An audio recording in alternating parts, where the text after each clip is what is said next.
Welcome to Arcadian. Wizards of the Coast finally addressed the OGL backlash and apologized to the fans. Took them a while. The following day, they released a draft for the OGL version 1.2, and several people are praising both the apology and the new OGL, saying it is a step in the right direction. I disagree.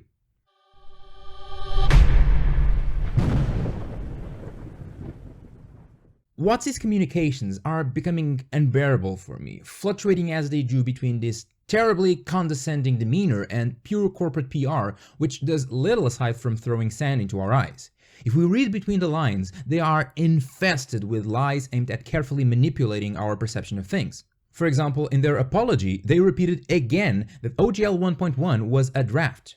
In their previous statement, they went as far as stating that the document included draft language on purpose so that content creators could better provide their input. Getting our feedback was their plan all along. It was not. You don't send finished contracts and bully people into signing them when the document is just a draft. I do admit that the latest communications are an improvement, but to use a language they might understand, even though the satisfaction scores have risen, they are still below the acceptance threshold. I can't bring myself to say it is a step in the right direction because that sounds too positive, when they're just extinguishing the fire they ignited themselves. After all, if you have two books and I steal both from you, but some days later I say, you know what, that was not very nice of me, here's one of your books back. Was returning one of the books a step in the right direction?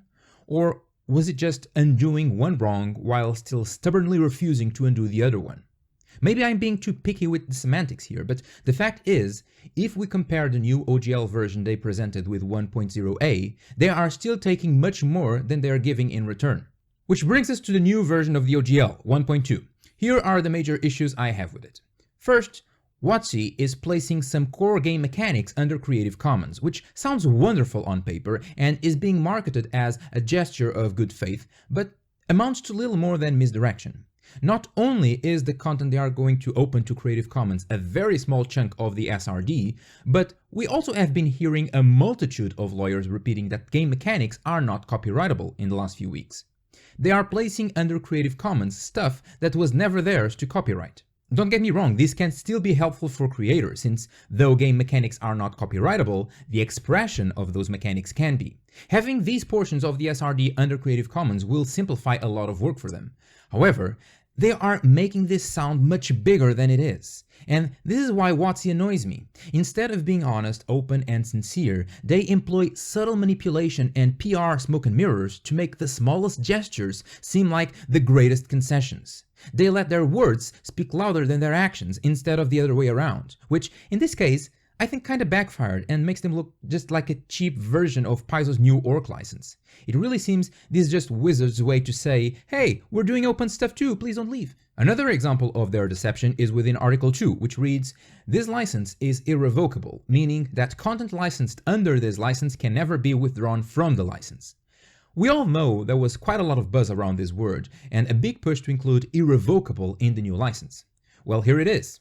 But notice how it doesn't say that the license is irrevocable, only its licensed content is. But if the license is revoked, don't we become unable to use the irrevocably licensed content anyway? Allow me to contextualize. This beautiful bottle of wine is the license, and its delicious content is irrevocably yours. I can never take it back.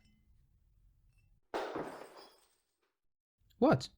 The content is still there, you're free to try to pick it up from the floor if you want.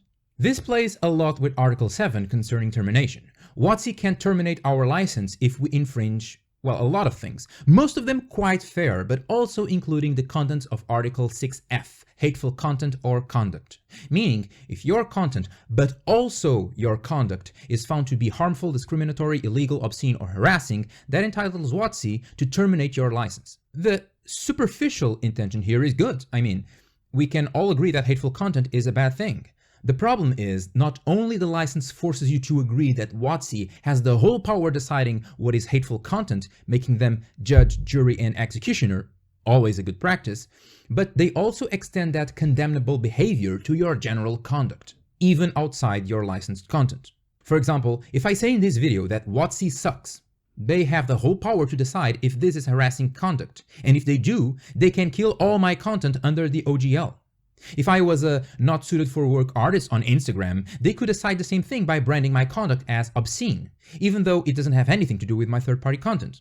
And we know that WotC isn't really worried with this, especially since Article 6D explicitly exempts wizards from any accountability related to the contents of third-party publishers. That should be enough to legally protect them from these problems.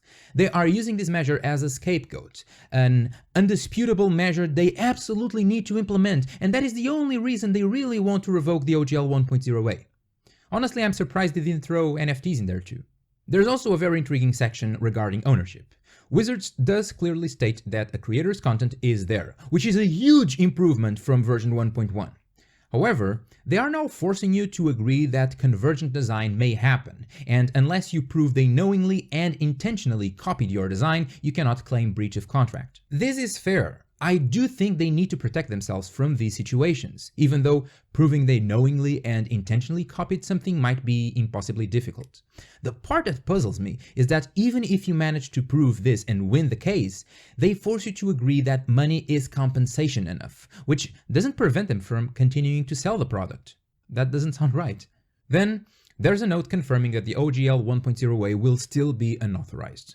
They do say that works already published can keep their 1.0a license, but it's unclear if updates to those products, such as correcting typos or balancing game mechanics, will require you to update their license into the new one.